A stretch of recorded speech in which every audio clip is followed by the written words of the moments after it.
What's up, everybody? Welcome back to the channel. Thanks for joining us for another episode where we get to know more amazing humans that I've met along my career in the fitness space and just interesting people that we want to get to know more about. Our next guest today is going to be Lauren Smith.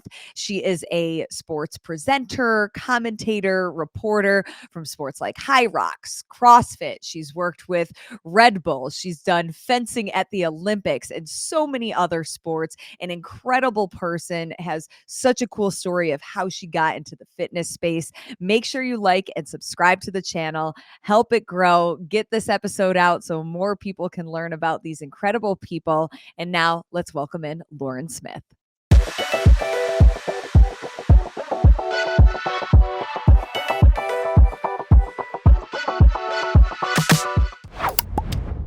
This is the moment everybody has been waiting for. Not one, but two Laurens together. Laura, how's it going? It's going so well. Lauren squared. There's two of us. This is so perfect. Do you remember the first time that we met? Oh my God, now you're testing me. I actually am not sure that I do, but I remember the first time that we got confused with each other. Yes. Okay. Yeah. I don't know if that was the first time, but it was at that Wodapalooza happy hour with Nikki and John Woolley. Yeah. Is that the time you're remembering? No, I'm talking like, so I was like somewhere random like Brazil, and I was trying to tee up an interview with Josh Alchama for CrossFit. And I know Josh, like he used to be my coach. We know each other. And he was like, but I've already spoken to you. I was like, no, you haven't. He was like, yeah, didn't we speak this morning? And I was like, no, that was probably Lauren from Morning Chalk Up. Like, can you not tell we have completely different accents? We sound completely different.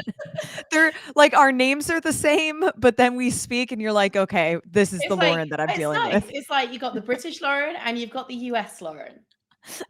Lauren squared worldwide. I like that will always stick in my mind because I was in the middle of a field in rural Brazil working on mountain biking, trying to like persuade Josh around to the fact that we had not in fact had this conversation that I kind of needed from him because he just joined Invictus at the time. But yeah, mental is so funny. And then yeah, you are right, where we met in Wodapalooza at your kind of launch party, which was really sweet. Yeah, because we've been chatting for ages online.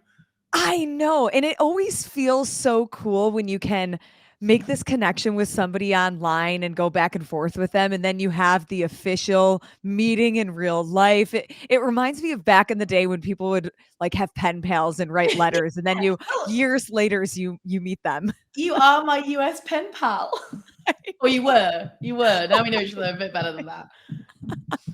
No, that's so nice. And it has so much potential to go so wrong as well, you know? Yes, it does. And I'm very happy that when we met in person, the vibes were right. And here we are. Now we're more than pen pals at this point. So right now we are recording 2 days before Christmas, and you are in a Christmas house waiting for your family to arrive. Tell me what you guys are doing. Christmas is always chaotic because my younger sister has 2 young kids, and quite often I'm not here, like I'm working around it. So I only have a short amount of time. We also own the affiliate, me and my husband. So we can only take, and we give Christmas off to our coaches.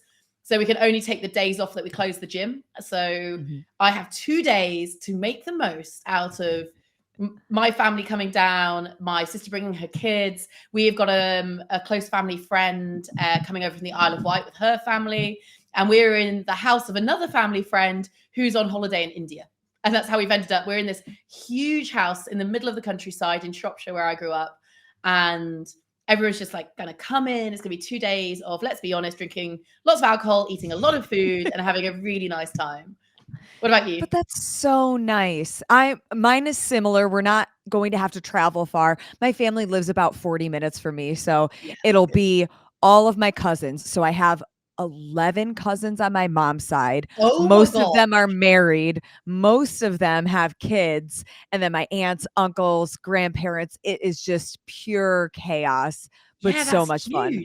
That's lots of food, Christmas. Lots of alcohol, lots of like, do you guys ever play that white elephant game where everybody gets a gift and you put them under the tree, you pick a name out of a hat, and somebody will randomly pick a gift, and then you can steal them, you can trade them. So it's I love madness. that. We're doing Secret Santa, but I like that idea better.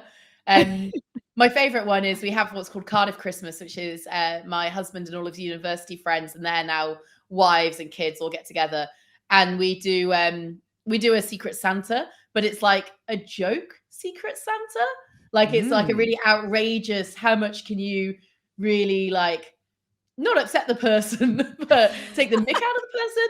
And then one year, so to cut long story short, one year, me and my husband made a film for our Secret Santa. And the film was how his girlfriend Amazing. was fitter, better looking, stronger, and a better person than he was. And we had all of these, like, we shot in our like little garage gym, all these kind of shots of him on the bench press being unable to lift it, and his girlfriend coming in with a finger and like being like, "Don't worry about it, babe. I've got you." It was brilliant. It was anyway. Christmas, eh? Christmas. It just really brings people together in all different styles. Yeah. Have you ever not been home for Christmas because you're traveling for work? Never for work. I've always worked Boxing Day or Christmas Eve. When I was working in rugby in particular, it's like such a big time for rugby union. But I did, when I was 19, I was living at the time in Australia. So when I was over there, I did the beach Christmas. I don't even know. We ended up in someone's beach house, and I have no idea how I knew that person or how that came about. But it's quite a cool thing to do once, to be in your bikini and having a barbecue rather than a cozy kind of roast with a roaring fire. That sounds like something that people should have sometime in their life. I can imagine that like not having the snow and the real Christmas effect made it feel a little weird, but I don't know. I think that I could Barbecue get on the used beach to. is still pretty nice. Yeah, I think that I could get down with that. It is. It's always going to be weird, isn't it? Because you get so deep rooted in your traditions, don't you? Like you have the things that you do as a family, like, and to suddenly be on a beach isn't that thing, and it's like, is it really Christmas? Yeah. Oh, But it was fun. I It was. could take a couple years to do that. It was Put also it on great my being list. 19. I've been really quite old since then. A lot of life things have changed Yeah, since then. it really But has. Lauren, even though we've advanced from pen pals to real life friends, I want to go back and just get to know how you got into the space, because if people are just learning about you for the first time, you are truly, I think, the first person that at least I've known that has been this world traveler journalist covering all sorts of sports, from CrossFit to now high rocks. You mentioned rugby. I think you've done fencing. Your resume has so many different unique opportunities. So let's go back to the start. Did you go to school for journalism, or where did this all begin? Yeah, I did. So I knew I wanted to be in media since I was 15, which I think for a lot of people is quite young to really know what they wanted to do. To the point where I asked my parents if I could switch schools to a sixth form college that did media studies and film studies, so I could kind of get into it nice and early. And in fact, I think I attribute that move to how, like you, I can shoot, I can edit, and I can do all the behind the scenes stuff as much as I do the front of camera stuff. Mm-hmm. From there, I looked for university. Well, first I went on a gap year, and I was like, I want to do something useful with my gap year, and I want to go and learn something television wise. And I found underwater videography in Thailand, and it's how I ended up in Australia for Christmas. But I went out and I learned to be an underwater videographer, and I would film tourists on their open water dives, and make them videos on the very early versions of Adobe Premiere, and I'd sell it back to them. I was part of a company doing this. And I paid my What a way for a fun year out in job. Thailand, filming fish and whale sharks and tourists and stuff like that. And then I was like, How yeah, old were you really, when you did really that? into this. I was 18. What? My parents were like, yeah, see you later, off to Thailand. I just lived in Thailand. I had a moped, I had an apartment, I had a stray dog I fed. And I just like lived this weirdly idyllic life where I almost didn't come back from. But then I'm glad I did, because I then went to university and had a really great experience and found sports journalism, which obviously I ended up pursuing properly. But yeah, it was mad life experience when you look back on it. And my parents are idiots for letting an 18-year-old go to the other side of the world. Like I can't idiots. imagine my parents letting me do that, but I'm really happy that yours did because it's allowed you to have all of these skills and really find yourself and develop this career that is what I know of now. But have you always been somebody who is super independent and just goes for what they want? And I would say you're even very fearless.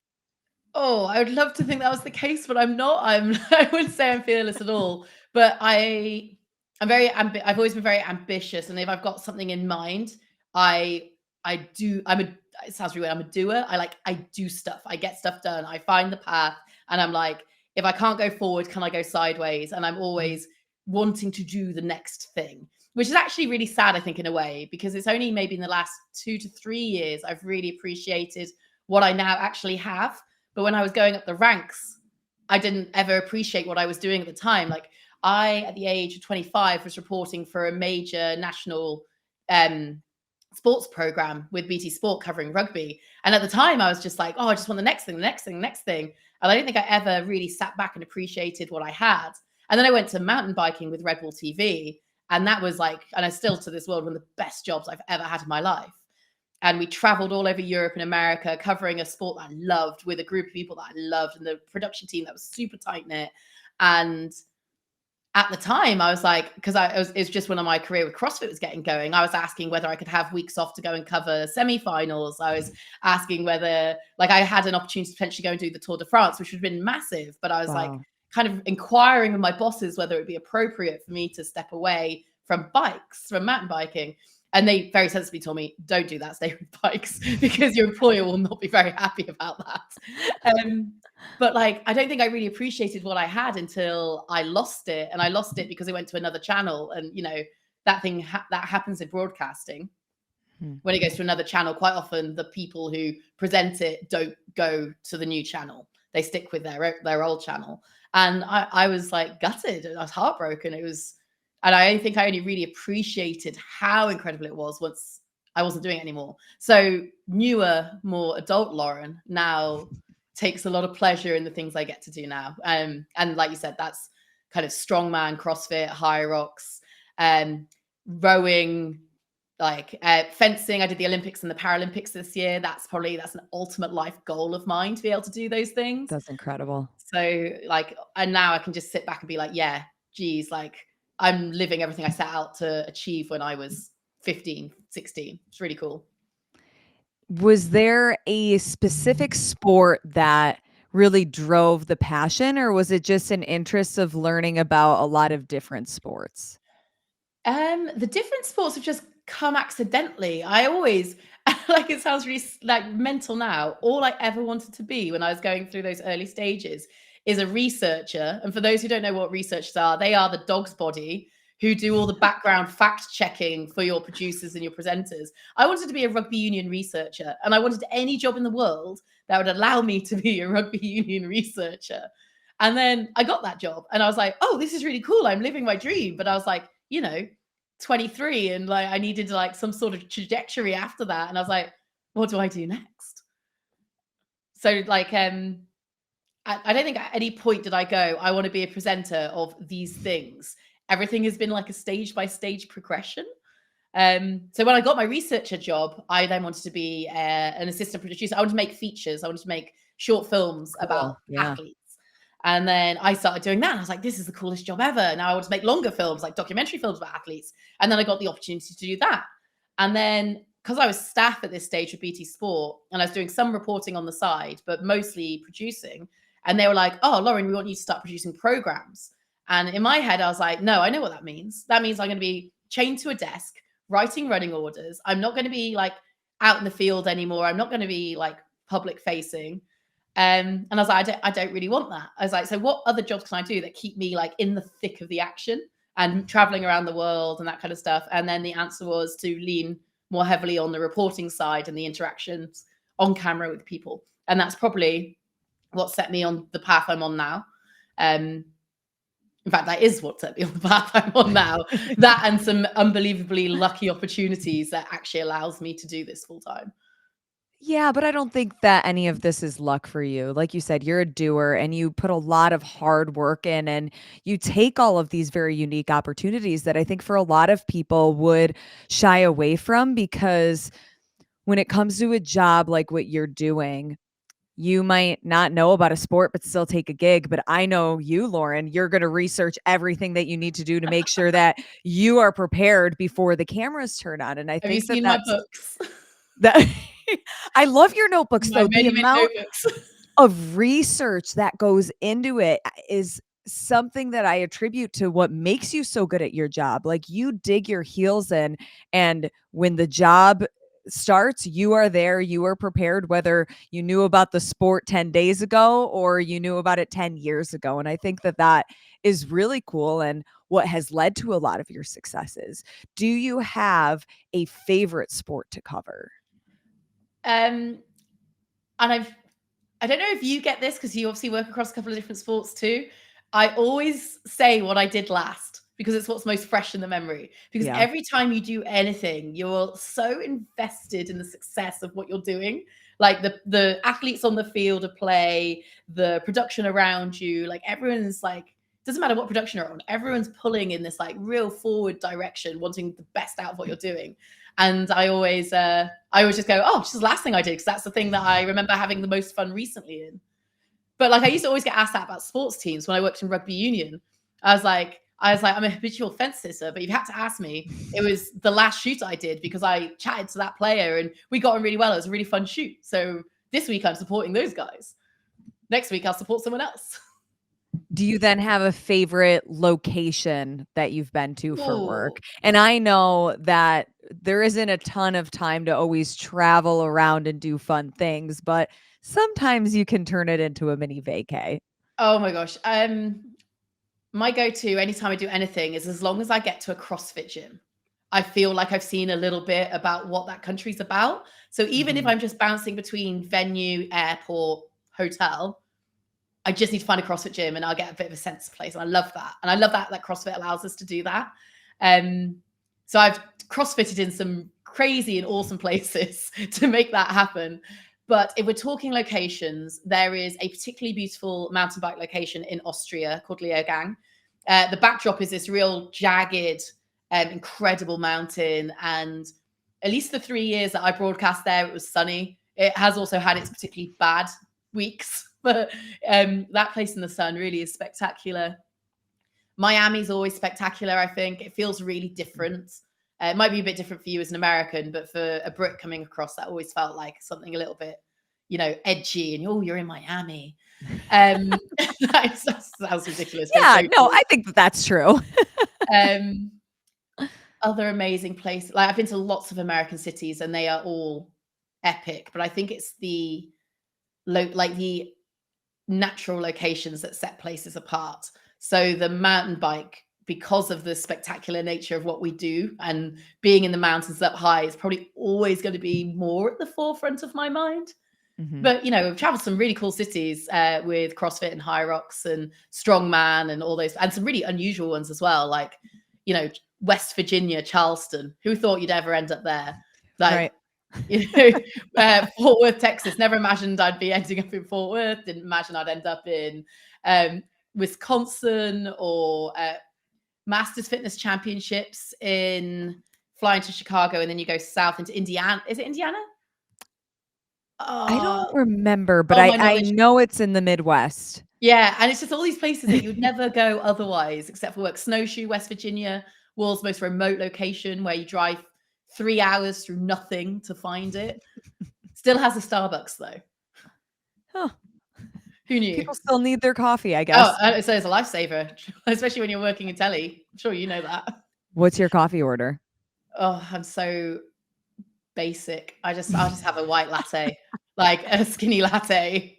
Like there's no don't you don't need to fix anything that isn't broken. It doesn't need to be fancy. Like It's perfect the way it is. if I can't have that, then I will suffer through an espresso. You don't like It's too. espresso? I like give me the weakest, most pathetic Oh, beer and coffee, Lord. and that's where I live. This is why you need so many of them during the broadcast. Just I have wish a I double was espresso shot and you are good for the day. I wish I was classier and had more like taste, but I just don't. You like what you like. Well, No like shame to that. shit coffee, shit beer, you know?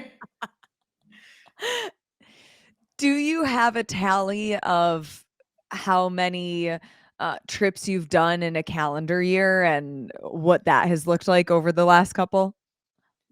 The this year's was about 20. If we're not including UK based locations, it was about 20, no, 24, 25, just over 2 a month, which is pretty mental when you consider I spent the best part of 6 weeks in Paris for the Olympics. And then I'm like, oh yeah, my husband really does have something to be irritated by because I'm not at home at all. So Poor man. 25 Yeah, I think it was about 25 this year. Um, weekends, but I mean, it's more than just 2 days because you you always have the travel. That's prep the day and problem. the travel. Yeah. So 25 weeks of the Sometimes it's back year. to back. Sometimes it's moving on. So it's not like it's not always horrendous. It's not always like it takes out my entire week. Most of the time, it's like a week and I might be in 2 locations or 3 locations. So Mhm. it's not like as horrendous as it sounds, but it is a lot. During COVID, that was probably the biggest test because we couldn't travel in the same way that we traveled. I mean, we all remember, right? Yeah. But we were still broadcasting once we got through the initial lockdown. But we weren't able to travel in and out of country easily. And you had to, when you came back to England, you had to quarantine. So if we had events in Europe or America that were even within, I did one event that was 5 weeks apart, but I had to quarantine on entry. So they'd just send us out there to stay in Europe. And once you're in Mm. Europe, you can move around more freely, give or take the Yeah. restrictions of COVID vaccines. But that summer, I was away for like at least 2 6-week blocks and maybe like a month block at a time. That was much, much harder than doing these weekends, coming back, doing a kind of a week come back. Because at least you have a sense of normality on the 4 or 5 days you're at home. You go to the gym, you can see a dog, and it kind of makes it a little bit easier. But big blocks away, they are really tough. Yeah. It's good that we don't have to travel like that anymore. But Yeah, I guess the worst that we have nowadays is three weeks of the Open for you, or 3 weeks of semifinals.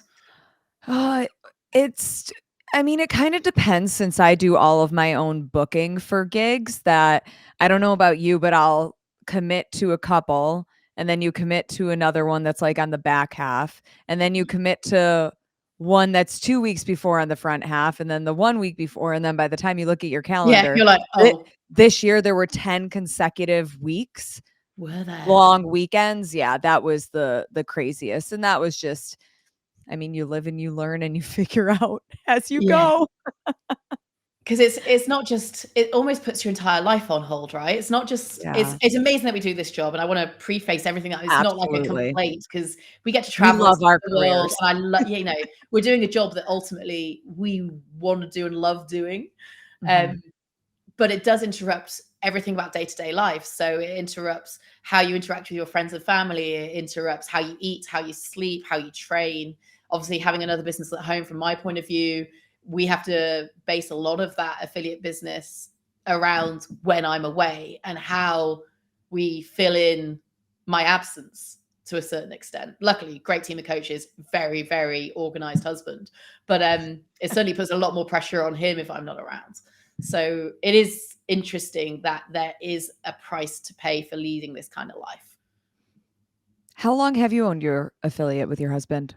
3 years now, coming up to our And third birthday. what initially was the desire for that, especially knowing that you have this career that is takes up so much time on the road?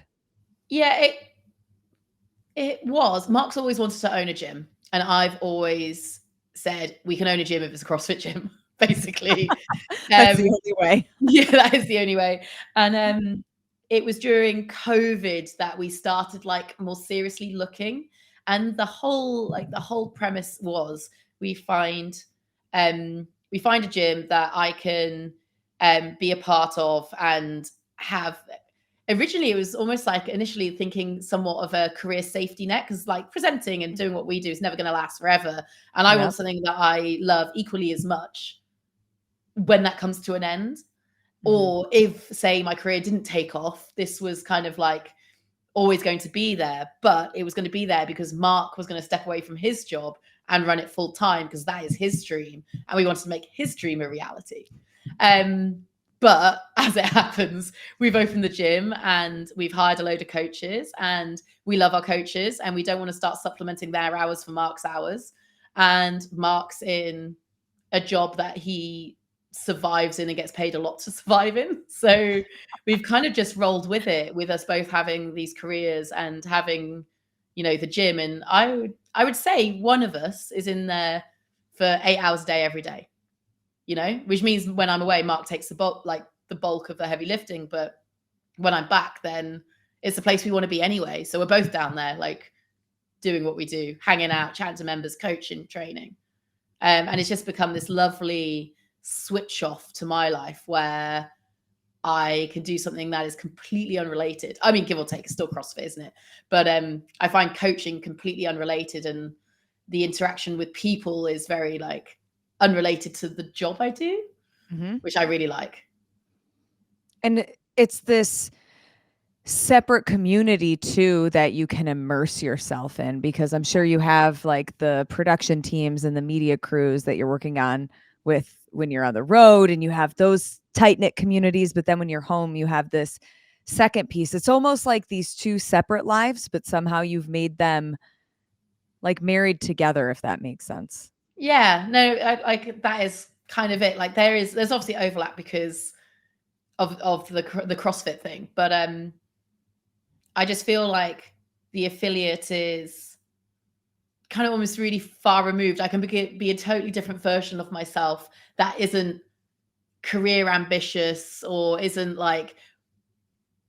anxious about like what's coming up the next day and what I need to be prepared for. And like almost the affiliate's like a way more natural version of myself where I can be a bit of a dick and like in a fun way, and I can dance and be ridiculous with members. And like I had 2 in for a small like group session this morning, and I'm there like chest pumping as they're doing I love it. calories on the C2 bikes. And it's just like it's the ridiculous side of myself gets to come out a bit more. The version of myself that you saw at Rogue, that's what comes out in my affiliate. The serious kind of needing to be on the ball broadcast version of myself is like completely different, totally the opposite part of me. But it's true, because there have to be these different versions, and depending on what you're reporting on and what the tone of the conversation is, that you can't always be silly, funny, whimsical, so to speak, but there's sometimes a time and place with it, and I think that viewers can also relate with that, which is cool. Yeah, it's I don't know, it's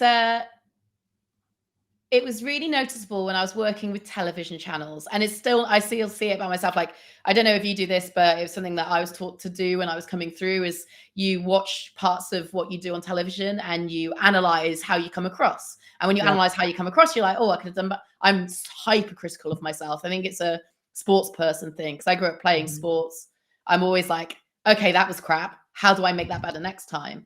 And a lot of feedback I used to get early on was that I'm too much. Like, your traditional broadcaster is a bit more sedate. It's a little bit less in your face. It's a little bit quieter. I still think I'm quite shouty when I'm on the microphone, which I don't particularly like, but I can't seem to shift it. It's okay. Me too. Me too. And I mean, oh my God, what was my point here? But like, they've always told me that I need to be, I'm not going to say smaller, because they never really said that, just more traditional. And that is not what I am as a coach. And it's not what I was when I did Rogue as an in-arena hype MC, where I got to be loud and abrasive and chat back to people and take the piss and all the hand movements. And but it's just really interesting that traditional broadcasts want you to be a bit more like, I guess, what you used to have to deal with on news, right? When you were doing your news reporting. Very polished is the best way that I've found to explain it. Yeah. Great word. And I am not that in any capacity in my Me normal either. life. Chaos is a Yeah, better word. it just follows me like a freaking whirlwind. Yeah. But in like, not in a bad way, just in a, No, roll with the yeah. punches, life is carnage kind of way. Right, because, we can't take life too seriously a lot of the time because it's just controlled, somewhat chaos. I wonder what you like. I'd love to know your opinion on this. Like, would you survive in a corporate setting? Because I just would Oh, not. no, not a I wouldn't chance. know what to do. I wouldn't know protocol. I wouldn't know how to behave. I'd be like, you're my boss, but does that mean I have to be a certain, or do I just take the piss out of you like I do everybody else? In my, Right. I Can just we wouldn't know what have to normal do. conversations or do I have to change? You kind of have to be a chameleon for every coworker, boss, management that you're with. And it was a little like that when I was in television because there was like the chain of command. And I mean, I think of even it went down to if I wanted to change my hair color, it had to be approved by 5 people up the chain. That's crazy. So like, I've never had that experience. The most I ever had was clothing. I Like got told what to, colors or designs and stuff like that. yeah. Yeah. Yeah. So and hairstyle happened a lot. Like Mm. how they want you to wear your hair, which is normally back. And actually So that, sorry, after you. N do they want you to have, like, half up, half down, or more in a ponytail, or what have the suggestions been like? Early on, it's always hair back because when hair comes into your face, that's what they don't like. So it's always just like, and my hair, especially when we're doing like stuff outside, like rugby, mountain Oh, biking, like yeah, your you can't hair's control it. everywhere. So I totally understand that. The problem is, as a girl, I always feel better when my hair is down. So it's a Yeah. real balance. But I was going to say that's one of the nicest things I think about working for productions in the fitness space is they are far less bothered about the stuff like that. Like Mhm. far less bothered. Like obviously we've got to wear our sponsors. That goes without saying. But at no point has anyone had a conversation with me about my appearance, about my hair, about what makeup I wear. They're really like open for you to be you and broadcast how you would broadcast, which I think is Yeah, really, really freaking wonderful.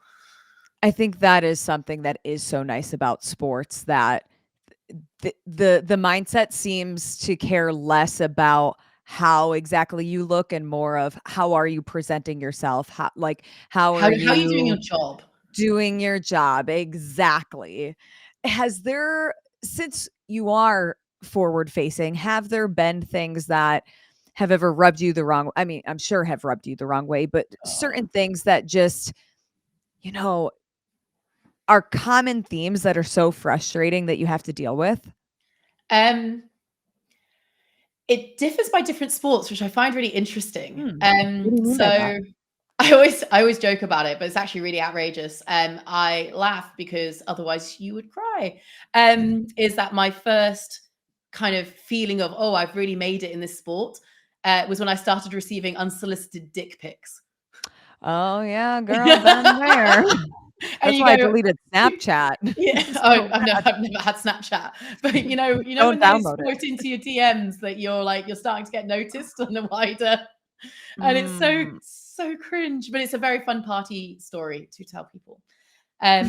But yeah, like I think, and it'll be the same with everyone. I think weight is always going to be a common theme of some of the kind of the nasty stuff that you get from people who, quite frankly, are narrow-minded.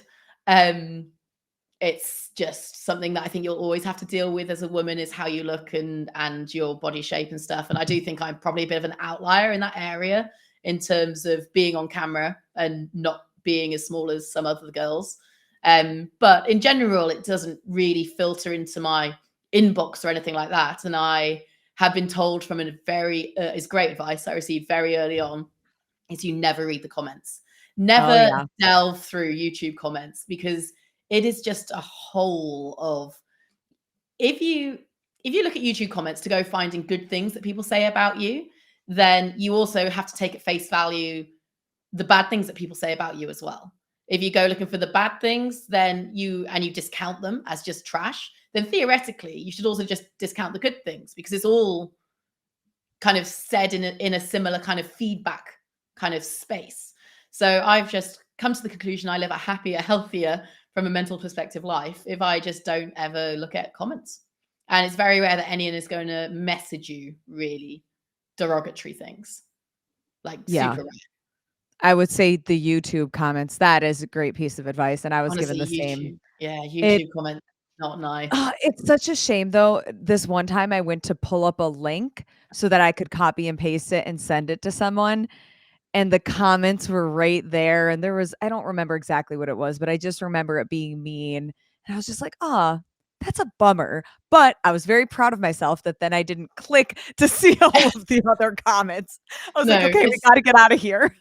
it's so hard, isn't it? Because certainly, especially earlier on, I'm probably a bit more sure of myself now. But when I was first starting out, it didn't even need to be mean. It just needs to be one comment about maybe I didn't like do something as well as I could have. And I might have even known that myself, but it Mhm. would undermine my confidence for the entire like week.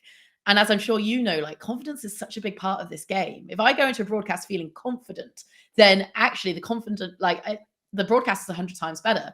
If my confidence starts to get chipped away, it can be one thing and then it can roll into the next interview I do. And if that interview goes a little bit awry, it goes to the next thing. And suddenly I'm on this downward spiral where my confidence is just plummeting. And you need to find ways to like manage that. And one of my management techniques is just try to not find the trigger in the first place, not at least not go hunting for it. How have you been working on confidence over the years to get to where you are now? Because you're right, being in a forward facing job where everybody can pick you apart, you have to exude so much confidence to be able to do the job. So where does that confidence come from, or how have you Yeah, worked on it it's over the interesting. years? I do think it takes a natural type of person, right? I don't think like anyone can walk in and kind of subject themselves or open themselves up in the way that we do to criticism. And I think a lot of that comes for like the ability to do it comes from sporting backgrounds. Because I think sportsmen and women go through very similar things, if not worse, quite frankly, compared to broadcasters. And being able to obviously critique yourself. And I think that to a certain extent brings an element of confidence because you know you're doing the work to improve as well. It's not just like you're taking a lot of hits and it's knocking you down. You go, okay, so oh, maybe you're right. Maybe that wasn't as good. How do I prove that next time? I go out next time, I improve it. I have made or I've built myself up internally. It's not all extrinsic motivation and extrinsic kind of pressure. It's something that I've worked on. I know I've improved, thus I feel better about it. Um, but in general, I think it's having a really solid support system, like whether that is your production team, and we have a lot of pretty awesome people on our production teams that we work on. Whether that is your family at home and your friends, my affiliate, it's an amazing support system. You know, like those are all the types of people that help instill confidence within you when we're talking about people on the outside. Internally, though, I wouldn't say it's anything I've necessarily worked on apart from when I feel my most confident when I've prepared like hell and I've worked on things that I was bad at last time. Yeah. I don't know what I mean from your perspective. Like, where do you think your confidence comes from? Yeah, I think being prepared, but I don't know if you've ever experienced this. I have had situations where I've over prepared, and sometimes that can be overwhelming where there's too much information that it's hard to filter through. What do I need right now to give the best interview, or to be calling play by play to the best ability and giving those little nuggets that everybody wants to hear? And I'm like, I know it's in my notes, but I have so many notes right now that it's so overwhelming. But being prepared is a huge thing. And also just knowing that if you can be better than the last time you did something, then that's an improvement, and that has to be good enough. I don't care if Sally Jane or Joe from Montana didn't see these improvements. If I know I've made them, then that's got to be enough for me. Yeah, I know. I totally get what you're saying. I if I look at my biggest criticism slash work on from the year just gone, I thought from a personal perspective, really did a disservice at semifinals in Lyon. I exactly what you just said. I had gone too deep. I had made too many notes. I had too much information on all the athletes, and I felt my interviews were almost too specific. It was too narrow. It wasn't allowing the athletes to kind of direct the interview in almost like a way that they wanted to sell themselves. I led them down a very specific path, and I honestly, I still kick myself for it. I'm like, there was just a couple of interviews there. I'm like, damn, I did not do those guys justice. And that's kind of the frustrations that come out of my job for me, and things that I went away going, oh, I really need to like work on that for the games. And obviously everything that happened with the games, it didn't necessarily get put into practice, but it's definitely something I've learned and I've taken on into different broadcasts. Recently did track cycling. Some of the high rock stuff I've been doing is actually, I think we're quite regularly told as reporters that we it doesn't pay to be a generalist. You want to have specific questions so you sound like you know what you're talking about. But actually, sometimes the situation calls for generalization and to open up that person to a more kind of natural answer. You don't always want to ask, how are you feeling? But sometimes you can allow for that to come into your repertoire. And I think I went a bit too far the other way. I went, oh, reporters don't really ask, how are you feeling? But sometimes that's exactly what you need to ask. It truly is a balance, though, because even though I think as a rule of thumb, the how are you feeling is such an easy surface question, but sometimes I have generated some of the best responses from that because it does allow the athlete or whoever you're talking to have the space to really talk about whatever they are feeling or want to have a moment for. And I think even speaking to you working the CrossFit Games this year, which was, I mean, nobody could have foreseen you having to be in a that role. Nobody is prepared for that, whether it's your first day on the job or 10 years, 20 years experience. I think that the team was lucky to have you because you are so graceful and you have all of this experience. But I mean, gosh, what were some of those things that, as you were realizing what was happening, that just went through your head to figure out how you were going to carry on for the weekend? I honestly think it was the hardest thing I've ever had to do in my entire life, but it was nothing that in comparison to what other people were going through. Like, I think, it was nothing compared to what his family were going through. It was nothing compared to what his really close friends were going through, but it was like, that was one of the hardest things I've ever had to do, whether it be professionally or personally. And I honestly don't think I even remember a huge amount about the games. Like, I can't really. There are certain moments, but I think a lot of it's just this one big, massive blur that I think I just about survived through. But it was, and it's not something I really want to go into any detail. I'm not really I don't think I'm ready to process it, if I'm totally honest with you. I've not spoken about it a lot. It's, in a way, I'm glad it was me as the European representative of the broadcast team that was there and able to make space for the athletes to say what they needed to say. And I think that's the one thing that I can take from my involvement, was that I'm not glad that it was me, but I'm glad it was me, because I knew him pretty well, and it was I would like to think I helped find a way to create space for him as it continued on. But it was 2024 CrossFit Games, tough one, that. Yeah, but as you said, I think that the community was lucky to have somebody like you there, and again, just giving us a sense of like allowing people to hold space for their emotions and what was happening throughout the weekend. And you just do everything with such grace, and I mean, you're lovely. Anybody that meets you can agree that Lauren with the accent is lovely, and we love her. Oh no, that's very sweet. Thank you. Lauren with the accent. Jeez, she's British. Just British. Oh, but it's so good. Anytime you speak, it doesn't matter what comes out of your mouth. It just sounds so lovely. Like you can say, is that God why I damn still it, you're such a fucking asshole. And I say it and I sound rude and curt. You say it and I'm like, huh, that sounded really nice. do you think this is why people think I have poise and I'm classy because of my accent? Because because like I actually do feel like I'm fairly chaotic in a lot of interviews I do. And they go, nah, she's got an English accent. No, No, it she's was great. poise.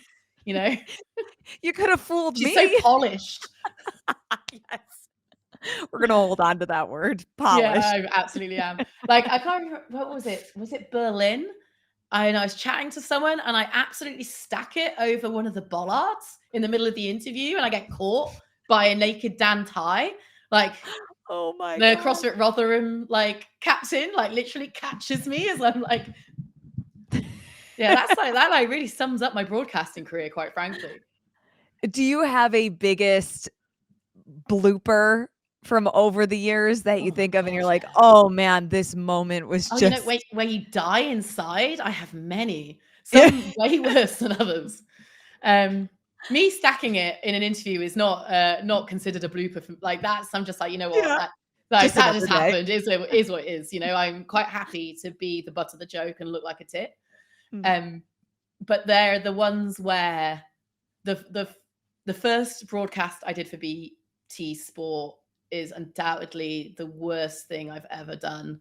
And that was, I was so nervous. And I went into my player of the match interview at the end of a final. So it was a really big event. And I was only there because someone was ill and I was available at last minute, and they dragged me in as like a last resort. Like, clearly, why would you bring someone who's never done it before in as a last resort? And the guy who'd won player of the match had just done the Six Nations, and my mind had gone so blank. I literally opened with unbelievable. It was not the Six Nations, by the way. This was the Anglo Welsh Cup final. I was like, unbelievable performance in the Six Nations. Talk me through it. And he was like, this was the Anglo Welsh Cup final. And it's like, to this day, the most mortifying thing that I can possibly think about in my entire life. There was a similar one where I walked up to an athlete who shall be named nameless, and I called him another athlete's name, which is, again, the second most mortifying thing I've done in my entire life, especially as someone who Doesn't feel good. prides themselves on knowing what the hell is going on. Right. So that is horrendous. And I haven't done anything. I'm trying to think of like really bad mountain biking stuff. I've never done anything too bad in that sport. Nothing too cringy. Mhm. I've stacked it a few times downhill, but who hasn't done that? Yeah. That's just fun. I do that on a flat CrossFit floor, let alone going Right. down a downhill mountain bike track.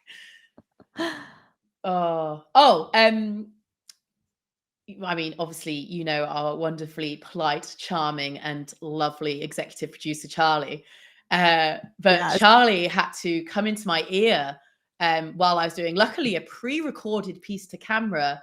And he was like, Lauren, I just wanted to say this. I'm not really sure how to say this, but really politely and kind of off comms to everyone else. But your T-shirt is completely see-through.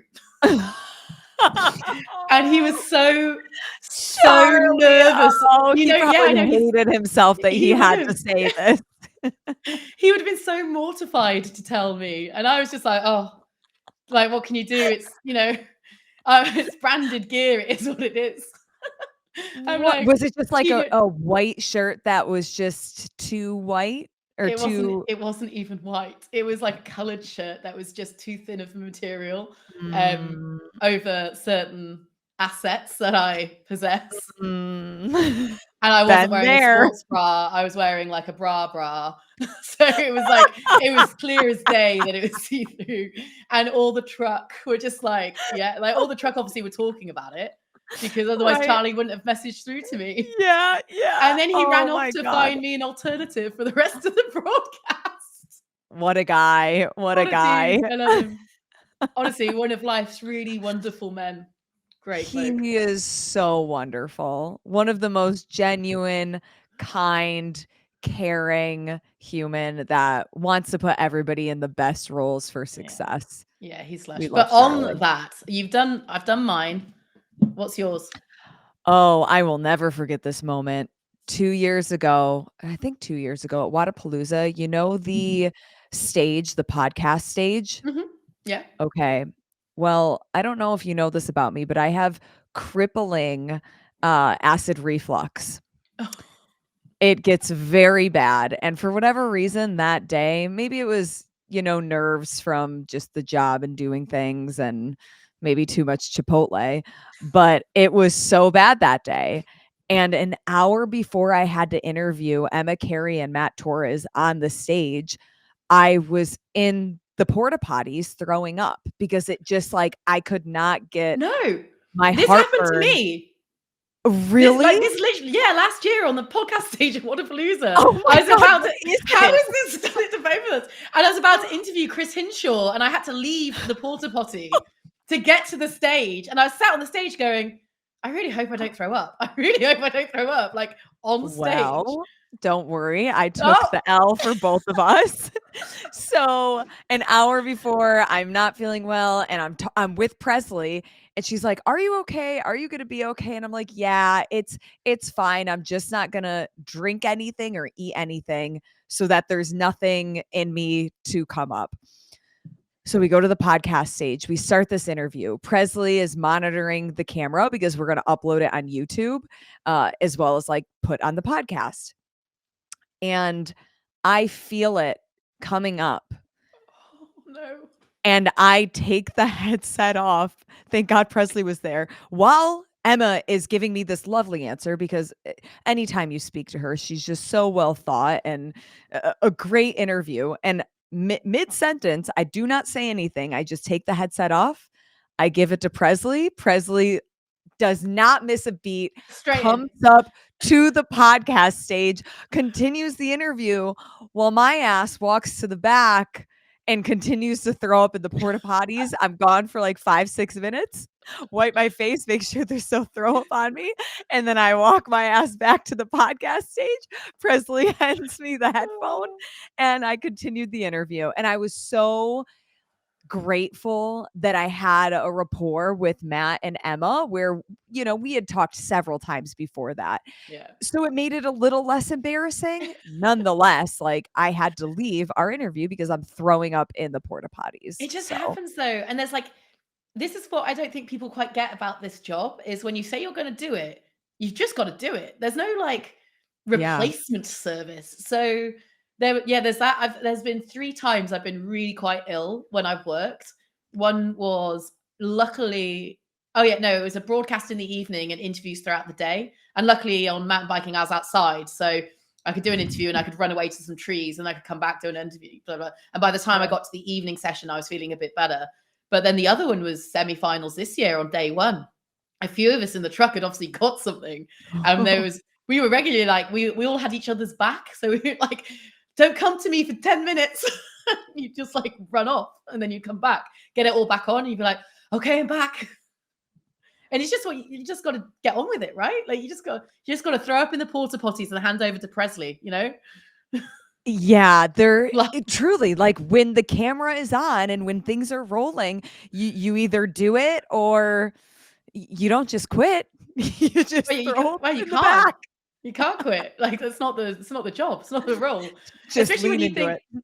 yeah, especially when you think these opportunities, I mean, obviously it's been a really good year, but these opportunities are short-lived. It's kind of like an athlete's career, right? It could end at any Mhm. time. And you only maybe have, in CrossFit anyway, 8 opportunities a year if you did everything? Mhm. 1, 2, 3, 4, 5, 6, 7. 7 in the CrossFit season, and then give or take, realistically. Yeah. You know, So they're you few and don't far you don't between. you And don't wanna typically they be don't ill. hire one person for every single one. No, well, exactly. I did 2 last year. What was the second one? Semi and games. Oh, semi and games. I thought Yeah. you were saying 2 semifinals. Oh, no, no, Yeah. no, no. Yeah, I also did 2. I did open and semifinals. Yeah. So you don't want to miss those opportunities when they come No, around. it does not matter how sick or what is Yeah, going you're on. gonna be there. You turn it on when you need to. Because what's it been like for you? Just because, I mean, I guess one reporter to another, um, taking the step and having the balls, for lack of a better expression, to kind of to push your commentary, because that, I think, actually opens you up for more criticism, and you have to be like really brave, especially in a space that isn't used to female commentators. Mm. Yeah, it's one of those things where you just have to exude so much confidence, even if you're not fully confident, because that's a role that I'm still green at. I will own that there are people before me that are way better, have way more reps, and I just try to learn from them. I try to take the little things that they do that I'm like, okay, I can take the groundwork of this, I can make it my own, and then let it blend together for how I would want to present something. But yeah, I mean, I know I haven't done everything right. I know sometimes I've said things that maybe are weird sentences that don't make sense in the moment, just because there's so much happening and you don't want to miss any of those moments. Like, you're the person that has to get everybody home, get everybody to the finish line. And if you miss those little moments, you miss some big storytelling opportunities. So it's been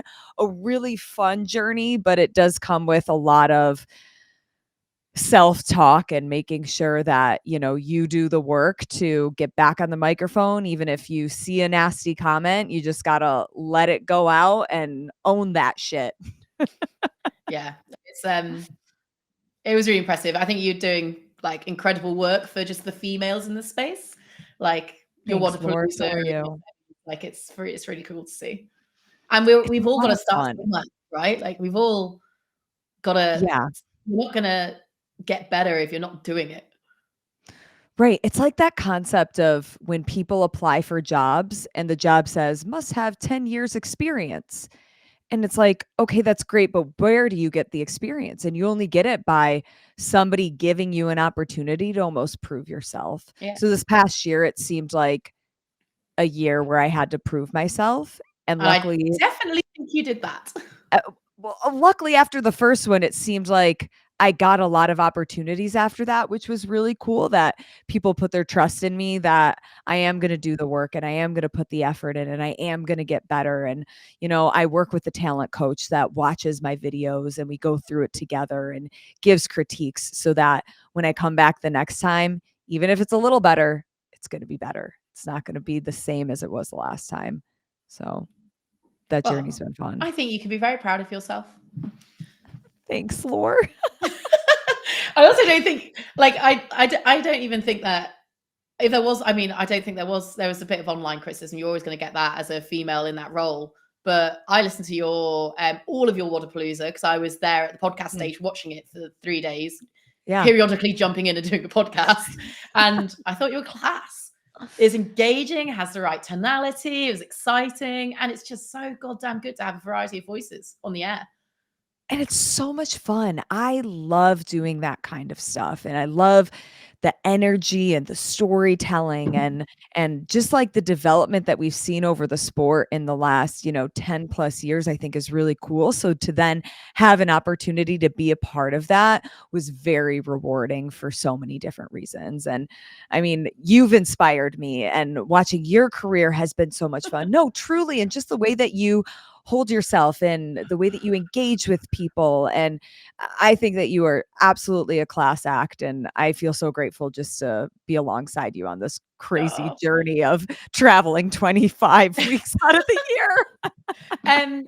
So on that note, competition organizers, if you'd like to get a dynamic duo of Laurens, You one could day have we'd both of us. actually love to work together on a I broadcast. know. Well, okay, I'm putting it in the universe right now, Lauren, Go on, that in manifest it. 2025, we are going to get gigs together. That is what's going to happen. But we should do like a, like Ant and Dec. Do you have that in the? You don't really don't have a clue who I'm talking about, do you? They're I like the don't, but most that's okay. famous presenting duo in the UK. Okay. But they're like a double act, Ant and Dec. The Laurens. Here we go. Boom. We're going to do it. We're going to do it. I don't know where. Otherwise, I don't know how. we do need to make the Lauren on the Road series, what we were going to do for Rogue, but then given everything, it just didn't happen, obviously. Oh, but I'd love to see that happen. Mostly because I love this idea and I've been stuck on it for about 3 years and I just can't get it off the ground. It almost just takes us to be like, let's do a holiday and see if it works. I'm down. We're going to start organizing it. And then we just shoot it ourselves. Yeah. Just like a vlog. It could be a lot of fun. It could be very good fun. When can we do it? When would be good? I have to think. We'll have to look at a schedule and see what it could line up with and where we could drop into. And it's like, I feel like we're talking about it like secretively. That's because I don't want to be like kind of in code right now because we don't want everybody to know our idea. But I just think it's like, it's just so CrossFit. It's just so like, I don't know, everything about the community, everything that the community is about. And you get to like, yeah. Anyway, watch this space. Anyone who listens to this podcast, watch this space. Lauren and I might try and get this off the ground this year, where we get to road. We're taking over 2025 in so many different capacities. That's what we're going to do. I don't know what's happening in 2025 now, but there's Lawrence involved. On a completely different note, just as women, powerful women in the space, how obsessed are you, if at all, with Ilona Maher and Dancing with the Stars? Oh my God. She's Miss America. She's Miss World. Her. She is everything. She is. I actually reached out to her agent to see if I could get her on the podcast here. Oh, no. I can give you the contact to Bristol Bears media manager who now will be looking after them. Oh, amazing. Send me the contact info. Boom. Because I would making magic happen. Because she's obviously down with her. Women's rugby, isn't it? So that's part of my niche. Oh, duh. Yeah. Are you going to ever be able to cover her and her team? Well, if she makes the US team, I've already confirmed the Women's Rugby World Cup next summer, which I'm really hoping happens or starts the week after the CrossFit Games. Yeah. But I don't know yet because I don't know where the CrossFit Games is. But otherwise, I'm going to be really gutted because I've already said yes to the Women's World Cup, which will be amazing. But it would be nice if you could do both. It'd be really nice if I could do both. Yeah. But yeah, no, if she makes Team USA, it's going to be absolutely massive. Between that, New Zealand and England, that battle, it's going to be a really cool summer. And she has just done so much for what it's like to be a female athlete that doesn't live in this certain stereotype. And following her on Instagram, like I think a couple days ago, she had posted something just dealing with some of the hate, and it was very raw emotion and just how she doesn't want to be this cookie cutter and she loves her broad shoulders and that's just how it is. And I think she has done so much good for the ecosystem as a whole. I feel like so many CrossFit, any gym girl can really understand that as well. You know, you've spoken about it loads about broadcasting and people commenting on your arms and your shoulders. Like it's something that actually we walk around quite proud of, you know, it's like, look how hard I worked. Yeah. So it's amazing to have someone so highly regarded in the public space saying the same thing. Plus the fact that she is the most followed rugby player of all time, man or woman, is absolutely huge for everything about women's sport. That gets me, it's so exciting that we're at a point now where women's sport is being taken like substantially more seriously. I'm not going to say on a par with men's sport because that's not the case, but this kind of leveling up of women in sport is amazing to see, especially as a broadcaster. I love seeing it. I love watching those stories. I love that you're going to tell some of those stories, and it's cool to see how far people and society has come with recognizing that. That's very, very cool. And actually, again, to CrossFit's credit, they were probably one of the really early adopters of putting women at the forefront of a sport. Strong women as well. Strong women and muscles, and it's all great. What is your first event in 2025? Now that we're almost at the new year. I am heading out to the UAE and I'm going to Fujairah, I think first, for UAE Storm. And that is one I did last year, but I put on my LaurenK Kalil big girl pants and I do some commentary for them. Oh, amazing. I can't wait to listen. It is a lot of Arabic names. which I'm working Names are much hard. more on this year. And then I will stay out there to the week following, which is Wodapalooza weekend. So I am missing Wodapalooza this year because I've been asked to help. It just made sense because I was already over there, asked to help a competition called the Crucible, which is an unusual format in that it's a rolling clock for a set amount of time with 5 tests of single modality. So a 5 rep max back cool. squat, a max effort weighted pull up. Like, so it's like, and you get scored on each thing and it's all tossed together, but it's kind of like in a very set time domain and it's singular stuff. So that'll be really interesting to see how that plays out. So that's my January, and I go straight from there to the High Rocks Elite 15 race in Las Vegas. Mm-hmm. And then February, it's a bit more chill. January is a bit crazy. So you get to spend some holiday time with the family, a little crazy, and then get back to the affiliate, your husband, your exactly dog. The open season. So Oh my gosh, I know we get to do Friday before. night lights and do all our Oh, I fun love stuff. that. I know, same. Good.